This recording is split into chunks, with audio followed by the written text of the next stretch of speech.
Hello, my name is Laura Hudson. When I was 5 years old, my parents and 8 kids decided that they wanted to come to the big church in Good Hope so that us kids could have more opportunities. And I can remember always just mostly sunbeams and GAs. We were big in that then. And I remember the coal heaters on each side, and somebody would come and build a fire. Sometime that would be my daddy. And then in summer we just used fans. We didn't think anything about being too hot or too cold. That just wasn't an issue. And decoration was always a big deal in our family. We had the church had trees over here in this yard, and they had a long wooden table that we had covered dish meals at on numerous occasions. And on decoration we had to stay and have service in the afternoon, and us kids didn't have enough to have a real choir, so each child had to recite a poem or sing a song, a solo. And while everybody else got excited about decoration, I hated it. I can remember and at Christmas time too, I can remember I had to sing Away in a Manger, and I was scared to death, but I got through it. And I remember we had a hat rack back in the back that all the men wore hats and suits and ties, and basically every man would have on a suit and tie and a hat. And the women wore gloves and hats sometime with their fancy dresses.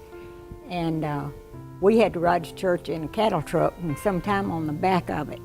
But believe you me, we'd wear our fanciest dresses, and that looked just pretty as could be. We just had to be careful and wipe our shoes off when we got out.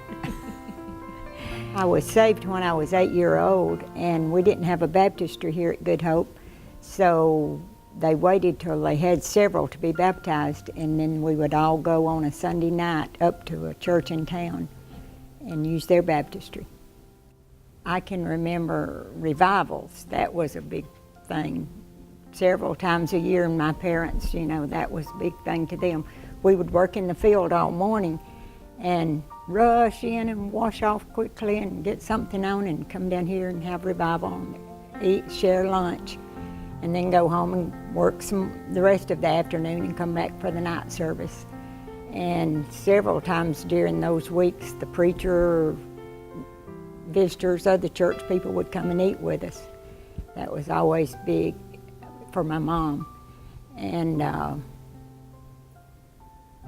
can remember when they built the little fire rock pit across the road. That was a big thing. I was a teenager then, and they had flat benches out there, and one time we had a chalk drawing. I forgot who did it, but it was just very memorable. And we had a lot of stuff for youth across the road. That was our place. And this church has been major important in my life. I mean, all my siblings, most of them got married here, and all my kids, and I did. And it's just so much a part of my life. I moved away for a couple of years, but I always came back on Sunday for church.